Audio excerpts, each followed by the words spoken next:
The case of the Holland restaurant owner who was jailed briefly last year for failing to comply with COVID mandates went in front of a state appellate court this week. Her defense attorney hopes to have legal questions surrounding the case answered by the high court. Our Michael Martin has the latest. Marlena Pavlos Hackney became a symbol for alleged government overreach at the height of the pandemic, refusing to follow certain COVID safety mandates issued by her local health department.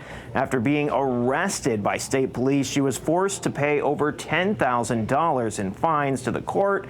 Now her attorney is trying to get it back and is hoping the court will take a deeper look at the way Marlena has been treated through this whole legal process.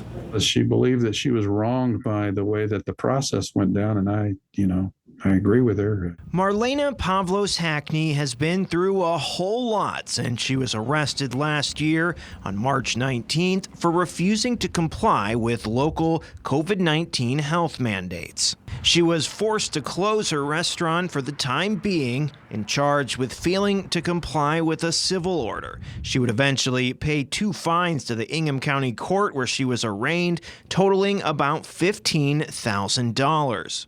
Fast forward to September, and Marlena's Bistro reopens, but attempts to get back the $15,000 in fines have so far been unsuccessful. Her restaurant's been open now for, I guess, 5 or 6 months, and she seems to be doing well. Her attorney, Robert Baker, took the case to the state appellate court, trying to get that money returned. There was nothing during the hearings or in the orders that would indicate that she would somehow be able to get the money back if she complied with the court's orders. Is that fair?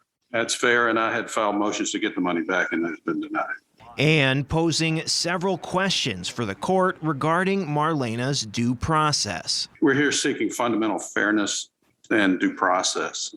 What we believe and we argue that has been lacking so far in the proceedings. They want a complete and accurate transcript of Marlena's arraignment hearing, something Baker says still hasn't been provided. I believe the relief would be to send it back to the court to determine whether or not the fines were actually criminal in nature and have the trial judge determine whether or not the fines need to be returned to defendant.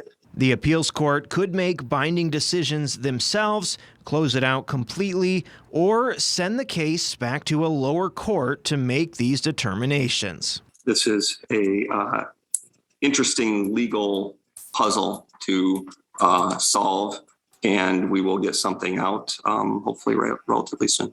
It usually takes anywhere from a few weeks to around 3 months for the State Court of Appeals to issue opinions in cases.